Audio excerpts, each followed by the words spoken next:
Exam में अगर आपको तुक्का मारना सीखना है तो उसके लिए एक बहुत अच्छा सवाल लेकर आया हूँ। जेईई मेंस 2021 का है और इसको तुक्के से सॉल्व करेंगे। तो चलो देखते हैं सवाल क्या बोल रहा था। Angle between vector A and A minus B is, यानी एक वेक्टर ए है और एक वेक्टर होगा ए माइनस बी, उसके बीच का एंगल बताना है। तो अगर ए और बी को टर्म्स में आप सॉल्व करोगे तो बहुत ही ज़्यादा कैलकुलेशन वाला सवाल होगा और फिर जाके लास्ट में आंसर आएगा। तो चलो एक काम करते हैं, अगर तुक्का मारना है तो मैं ए और बी की वैल्यू को मान लेता हूँ 1 और ऑप्शन में पुट कर करके देख लूंगा। जो आंसर मेरा सेटिस्फाई करेगा इसके अकॉर्डिंग वही मेरा आंसर होगा। लेकिन ए माइनस बी और ए के बीच के एंगल मैं निकाल लेता हूँ वन के अकॉर्डिंग। तो एक वेक्टर मेरा ए बन गया, देखो ये वाला ए वेक्टर ए हो गया, और बी वेक्टर मेरा ऐसा था, उसका मैग्नीट्यूड मैंने माना है 1, लेकिन मुझे माइनस बी निकालना है। तो माइनस बी कैसा है, ये वाला।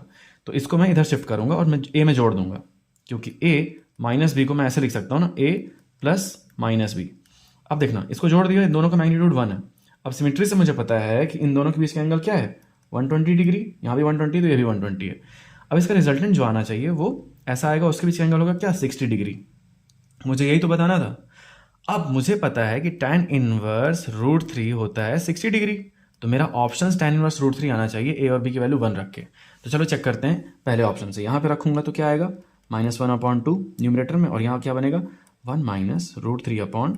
तो इसको सॉल्व करोगे क्या बनेगा, 2 माइनस √3 और 2 से 2 कटा, तो ये तो √3 आने से रहा, तो इसको अपन हटा देते हैं, ये नहीं हो सकता अपना आंसर। इसको चेक करते हैं, तो √3 इंटू 1/2 इंटू 1 -1, तो ये बन गया √3, यानी हमारा आंसर ये है।